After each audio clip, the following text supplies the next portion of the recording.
Salut, je suis Maude et tu écoutes l'épisode 7 du podcast S'élever en même temps que son enfant. Dans cet épisode, nous allons parler des situations où tu as le sentiment que ton enfant est ingrat face à certains sacrifices que tu fais pour lui faire plaisir. Nous allons voir ensemble comment sortir de ce cercle vicieux.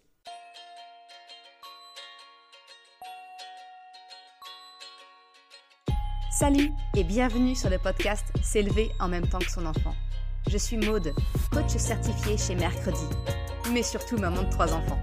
Sur ce podcast, je t'aide à conjuguer la bienveillance avec la réalité de ton quotidien de maman. Utiliser ton choix d'une parentalité bienveillante comme un accélérateur de ton propre développement personnel. T'aider à changer de regard sur les situations que tu vis avec ton enfant pour t'en servir, pour grandir et apprendre sur toi. Aujourd'hui, nous allons parler du sentiment de sacrifice que nous ressentons quelquefois en tant que maman vis-à-vis de nos enfants. Et surtout de l'impression que nos enfants sont ingrats et ne réalisent pas tout ce que nous faisons pour eux. Je t'accompagne vers une prise de conscience pour sortir de ce cercle vicieux. Mais avant de débuter, si tu souhaites m'aider à faire connaître le podcast et mes contenus, je t'invite à me laisser un commentaire ou une note. 5 étoiles, ce serait le top, sur la plateforme de ton choix ou directement sur Apple Podcast. Aujourd'hui, je souhaite te parler de ces moments de vie où tu te plies en 4 pour ton enfant. Et lui ne semble pas mesurer les efforts que tu fais, les sacrifices. Tu fais pourtant tout pour lui. Tu veux le meilleur pour lui et tu fais tout pour le lui donner. Mais voilà, ton enfant ne semble jamais content. Cela ne semble jamais assez pour le satisfaire. Alors que pourtant, tu as pris sur toi, tu as pris du temps, tu as renié tes propres besoins et envies pour lui faire plaisir. Aujourd'hui, je veux te partager une prise de conscience assez récente que j'ai eue et qui te permettra d'amorcer une sortie de ce cercle vicieux qu'est le sentiment de sacrifice, l'impression d'ingratitude de ton enfant. Et comme souvent, cela passera, je l'espère, par une prise de conscience chez toi aussi. Tu es prête ?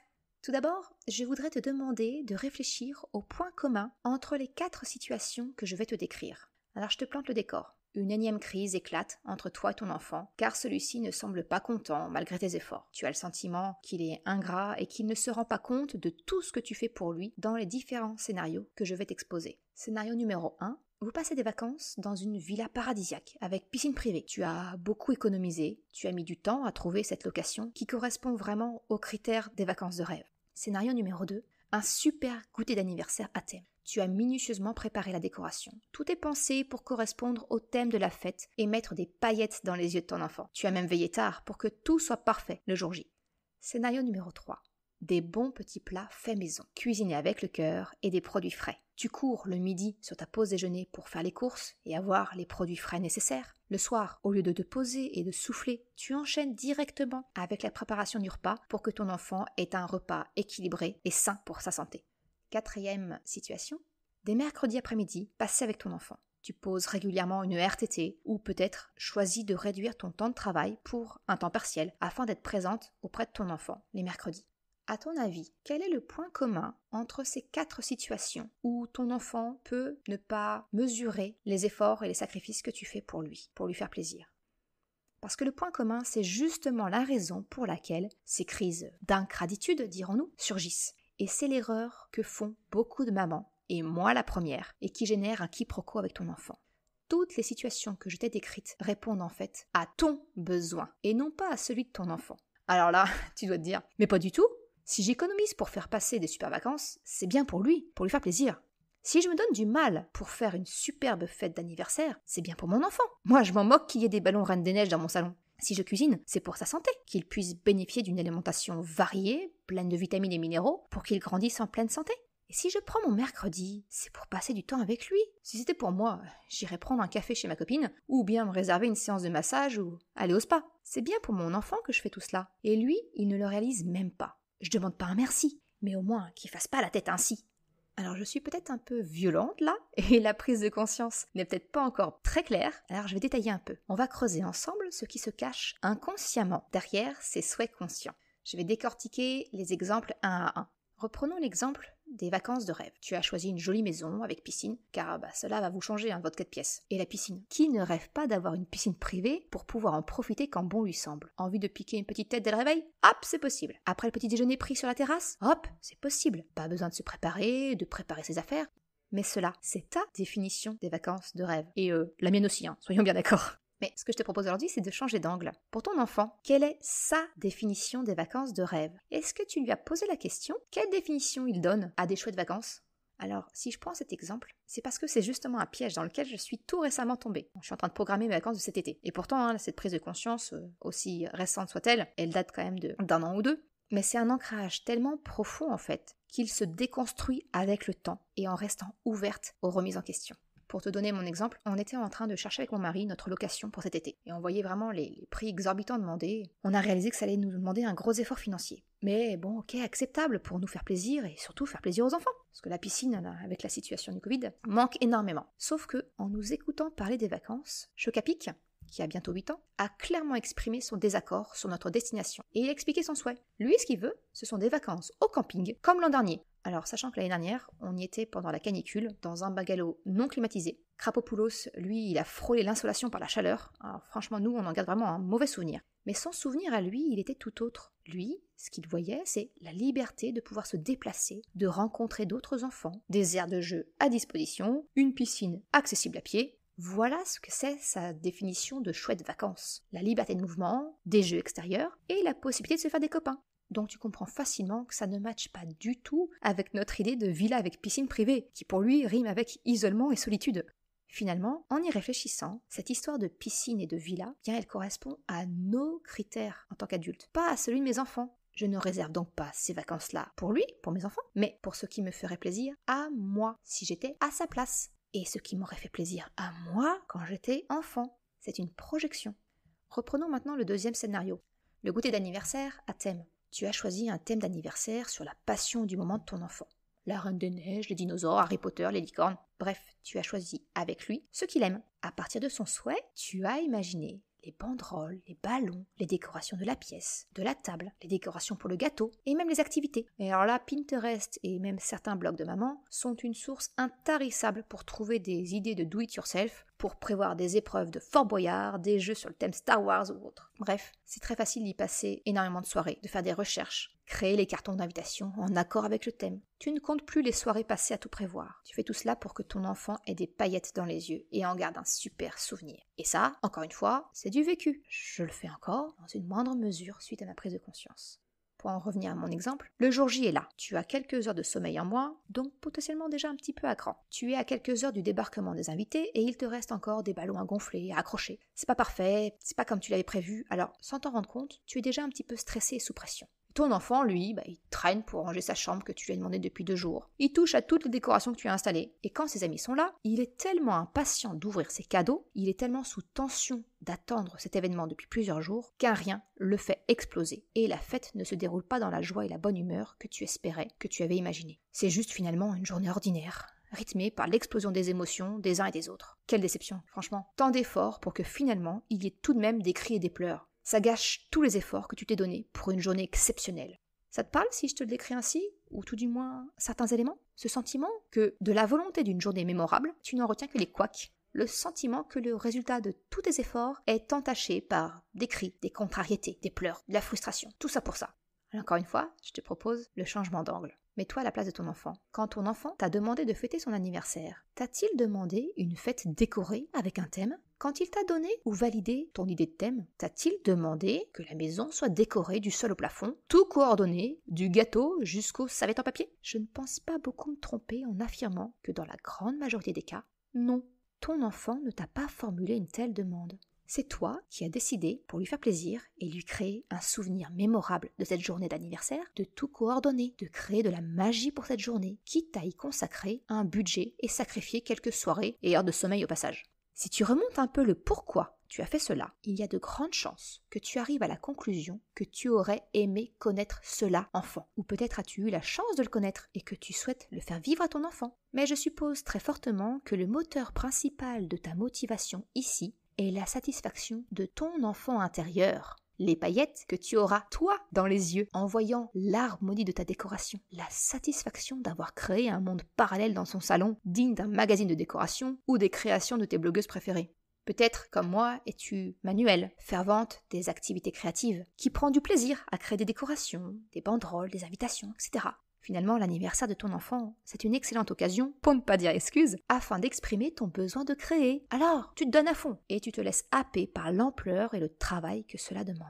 Alors que ton enfant, lui, il ne t'a rien demandé de tel. Lui, il voulait juste une après-midi pour inviter des amis, manger un gâteau, souffler des bougies. Et accessoirement ouvrir ses cadeaux, hein. On est bien d'accord. Mais toutes les décorations autour, c'est du superflu pour lui. Il n'a rien demandé de tel. Encore moins que tu y consacres énormément de temps et d'énergie.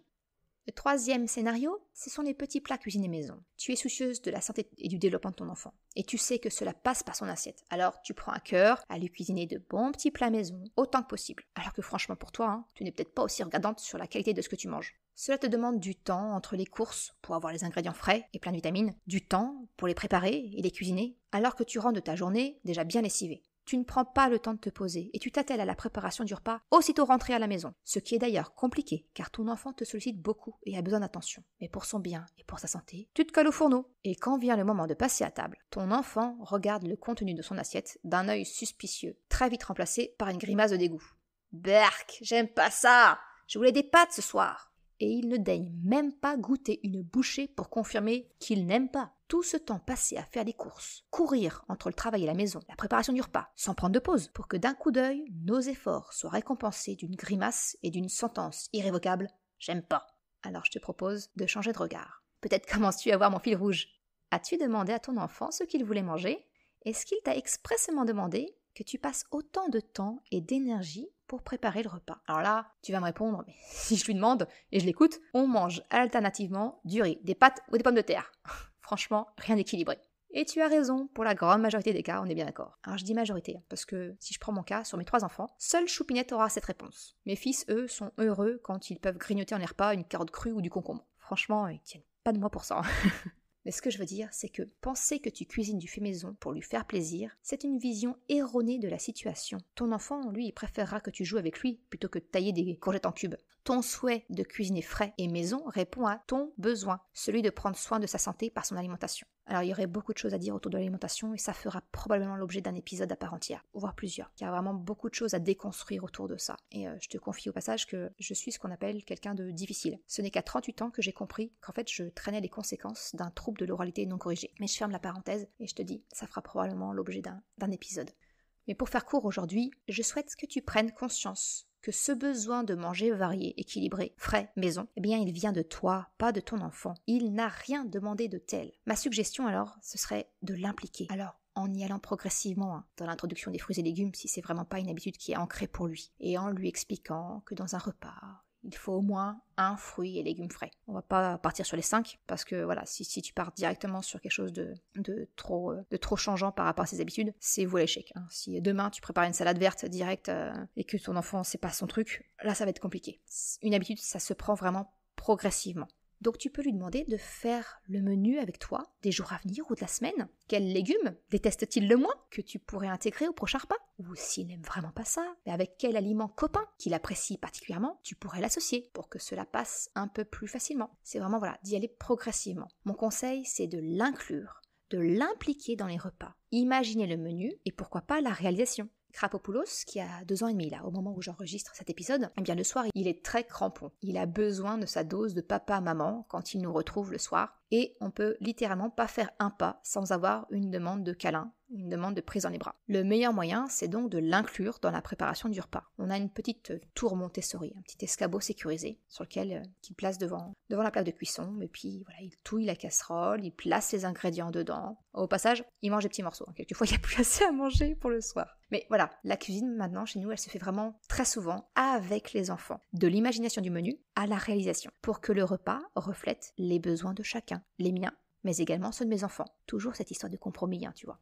Et j'en viens au détail du 4e scénario, sur les mercredis que tu passes avec ton enfant peut-être. Tu comptes et recomptes peut-être tes jours de congé, tes heures supplémentaires ou tes RTT, si tu as la chance d'en avoir, afin de les dispatcher le plus équitablement possible dans l'année pour pouvoir passer du temps en famille, du temps avec ton enfant. Et si tu peux, essayer de caser un mercredi par-ci, un mercredi par-là, pour avoir un moment avec ton enfant, casser son rythme infernal d'école-garderie. Peut-être as-tu même fait le choix de travailler à temps partiel pour avoir plus de temps libre avec ton enfant. Ou carrément comme moi, fais le choix de quitter le salariat et de devenir entrepreneur pour espérer viser un équilibre pro-perso qui soit en faveur de ton enfant et de la famille.